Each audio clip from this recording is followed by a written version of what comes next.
President of the Republic of Indonesia, and on behalf of the 80 million people of Indonesia, I bid you welcome to this country. Konferensi Asia Afrika tahun 1955 di Bandung melambungkan nama Presiden Soekarno dan Indonesia di kancah politik dunia. Pilihan tegas Presiden Soekarno untuk tidak memihak salah satu blok membuat popularitasnya sebagai pejuang anti-imperialisme dan anti-kolonialisme kian meroket. Pasca Konferensi Asia Afrika, Presiden Soekarno mendapat undangan dari negara-negara di seluruh dunia. Tak jarang, beberapa pemimpin dunia justru datang ke Indonesia untuk mengeratkan kerjasama antar negara.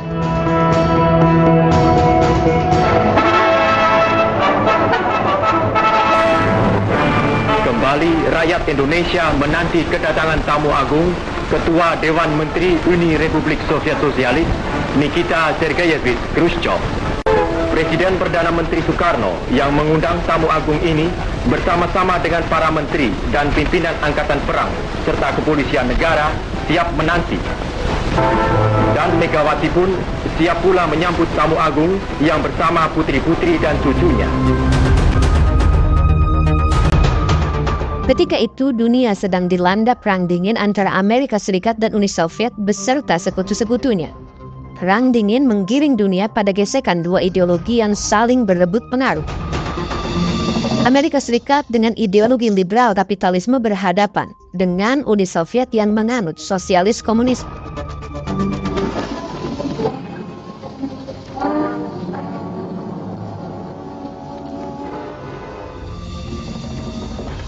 Jika Amerika Serikat getol memberikan bantuan modal bagi negara berkembang, maka Uni Soviet memilih untuk melebarkan sekaligus menguatkan paham komunis di negara-negara yang baru merdeka, termasuk Indonesia.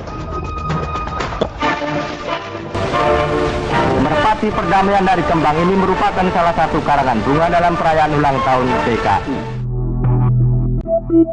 Komunisme di Indonesia hadir melalui Partai Komunis Indonesia atau PKI. Pada era 1950-an, PKI menjadi partai pendukung Presiden Soekarno yang setia. Pemilu tahun 1955 menjadi bukti bahwa PKI adalah kekuatan politik yang nyata di Indonesia. Ketika itu PKI memperoleh 16% suara dan 39 kursi di parlemen dan berada di posisi 4 besar mengalahkan puluhan partai lainnya. Kekuatan PKI yang bertambah besar setiap tahun di Indonesia jelas membuat Amerika Serikat dan sekutunya ketar-ketir.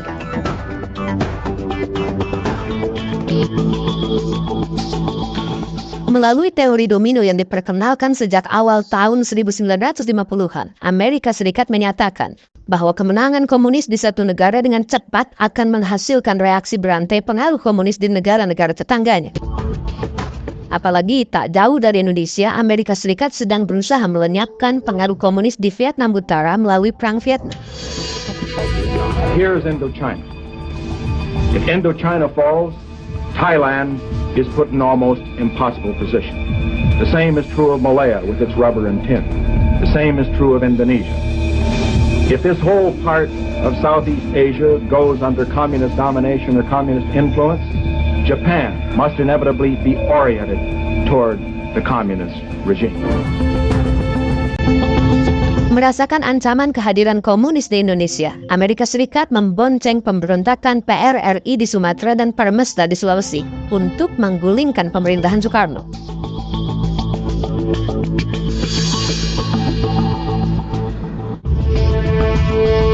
Senjata-senjata modern diselundupkan oleh Amerika Serikat melalui Filipina dan Singapura untuk mendukung pemberontakan PRRI dan Parmesta. Namun jatuhnya pilot Amerika yang juga anggota CIA, Alan Pope, mengubah 180 derajat dukungan Amerika Serikat kepada PRRI dan Parmesta.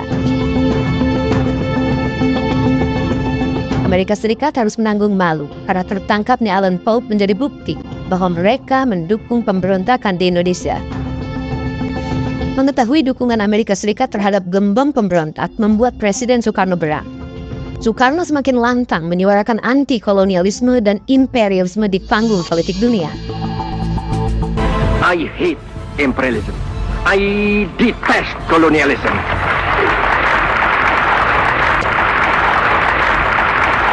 Saat Indonesia makin diperhitungkan di panggung politik dunia, kondisi dalam negeri Indonesia justru terpuruk secara ekonomi dengan suhu politik yang kian memanas. Tingkat inflasi di Indonesia begitu tinggi, begitupun utang pemerintah yang kian menumpuk akibat proyek mercusuar Presiden Soekarno. Di sisi lain, Badan Konstituante yang dibentuk Presiden Soekarno tak juga bisa menyusun Undang-Undang Dasar yang baru.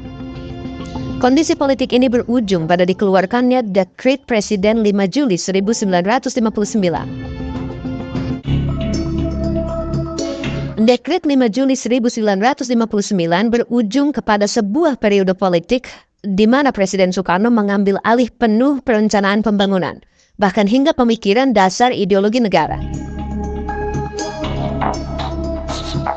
I tolerate all ideologies. The nationalist ideologies, the religious ideologies, the communist ideologies.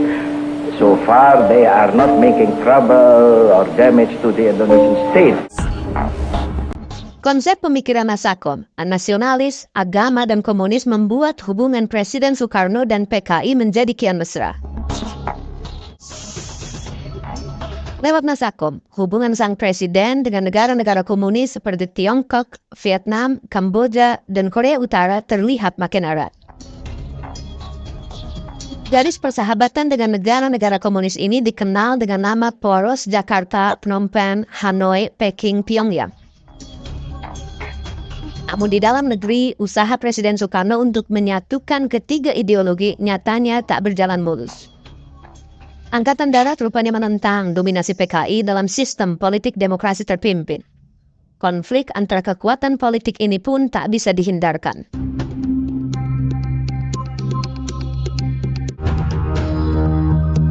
Salah satu konflik terbuka yang terekam adalah ketika PKI meminta buruh tani dipersenjatai. Tahun 1960 hingga awal 1965, hubungan antara Presiden Soekarno, PKI, dan Angkatan Darat bak segitiga kepentingan yang saling menarik. PKI menjadi kekuatan politik Presiden Soekarno dan Angkatan Darat menjadi kekuatan untuk menjalankan demokrasi terpimpin. Di tengah suhu politik yang memanas, sebuah dokumen bernama Gilchrist menyeruak ke permukaan. Dokumen yang diambil dari nama Duta Besar Inggris untuk Indonesia, Sir Andrew Gilchrist, ini menyebutkan adanya segelintir perwira TNI yang tak loyal kepada Presiden Soekarno dan hendak mengambil alih kekuasaan. Kecemasan Presiden Soekarno akan kebenaran dokumen Gilchrist ini cukup beralasan. Inggris kala itu punya agenda menggabungkan Malaysia yang sudah merdeka dengan Borneo, Sarawak, dan Singapura dalam Federasi Malaya. Presiden Soekarno menentang keras pembentukan Federasi Malaya karena dianggap bentuk kolonialisme baru di kawasan Asia Tenggara. Presiden Soekarno mengeluarkan kebijakan konfrontasi yang diikuti dengan pemutusan hubungan dengan Malaysia. Pertempuran secara sporadis terjadi di perbatasan Indonesia-Malaysia sepanjang 700 mil di Kalimantan. Posisi Inggris yang berseberangan dengan Indonesia membuat Presiden Soekarno was-was jika isu Dewan Jenderal dalam dokumen Gilchrist benar adanya.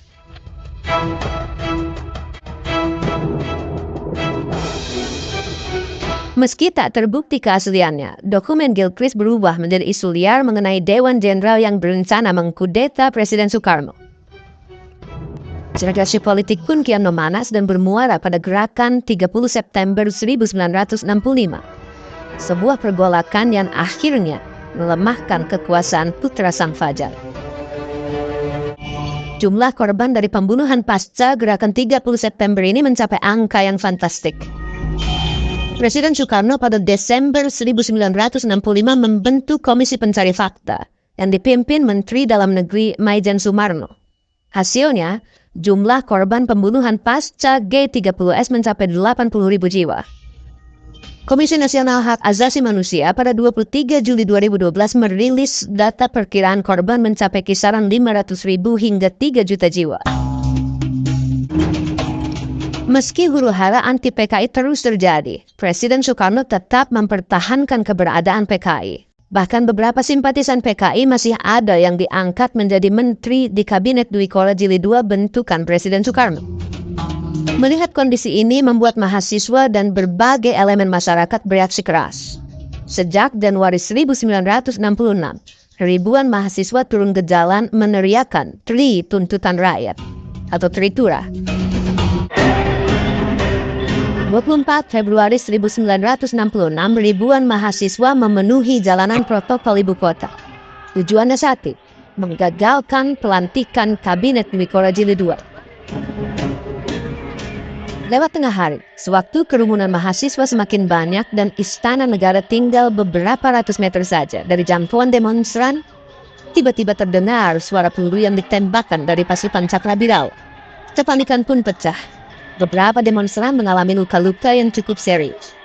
Bahkan seorang mahasiswa tingkat 4 Fakultas Kedokteran Indonesia, Arif Rahman Hakim, dinyatakan meninggal dunia. Meninggalnya Arif Rahman Hakim tak menghentikan demonstrasi. Arif Rahman Hakim justru menjadi martir dan menyulut kemarahan mahasiswa. Meski Kesatuan Aksi Mahasiswa Indonesia dibubarkan pada 25 Februari 1966, namun demonstrasi tetap terus berlanjut bahkan semakin kuat. Hal ini tak lepas dari dukungan Angkatan Darat yang sedari awal telah berseteru dengan PKI. 11 Maret 1966, ketika Presiden Soekarno memimpin sidang kabinet di Istana Merdeka, tak disangka-sangka, ribuan mahasiswa mengepung istana bersama sekelompok pasukan tentara tak dikenal. Merasa keselamatannya terancam, Presiden Soekarno langsung menaiki helikopter dan menuju ke Istana Bogor. Di Istana Bogor inilah, Presiden Soekarno akhirnya ditemui 3 orang perwira tinggi TNI Angkatan Darat yang mendorong lahirnya sebuah surat sakti bagi Soeharto. Surat Perintah 11 Maret. Super Semar berisi mandat bagi Letnan Jenderal Soeharto untuk mengambil tindakan yang dianggap perlu demi memulihkan keamanan dan ketertiban. Super Semar menjadi kekuatan baru Soeharto untuk langsung membubarkan PKI dan serangkaian tindakan lain.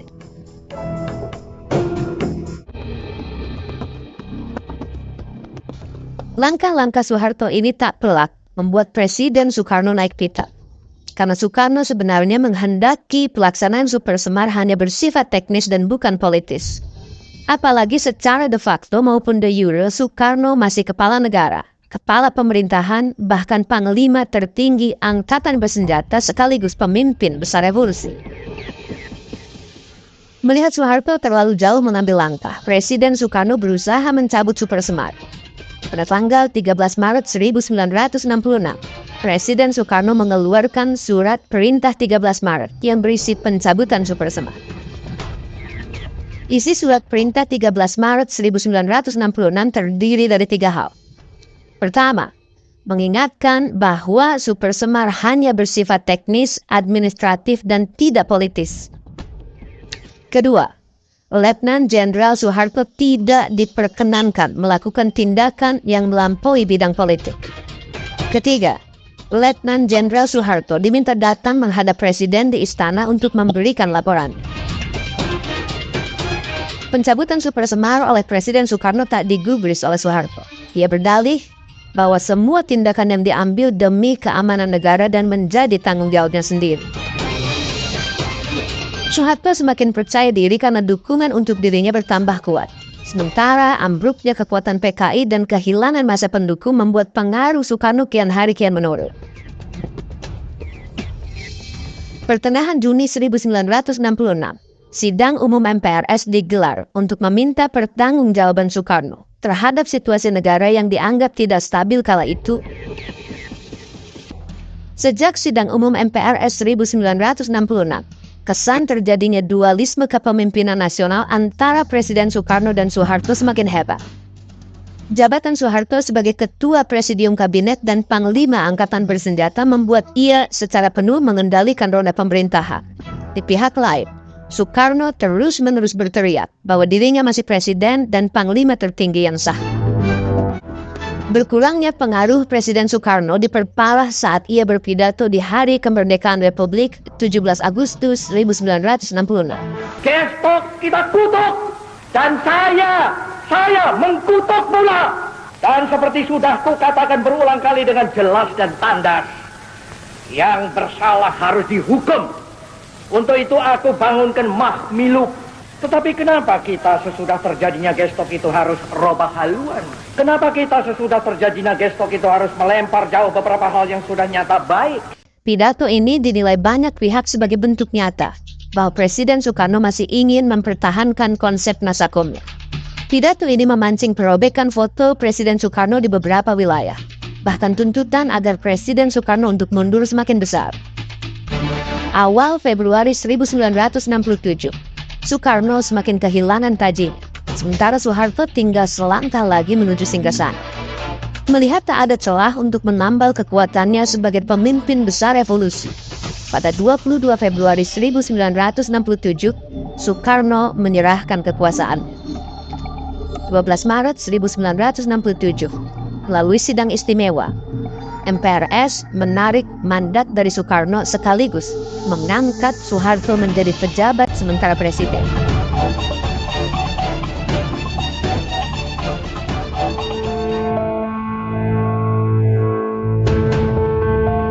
Pada Mei 1967, Soekarno tidak boleh lagi memakai gelar presiden atau kepala negara. Bahkan Soeharto menghimbau kepada Soekarno untuk tidak lagi menempati Istana Negara sebelum tanggal 17 Agustus 1967.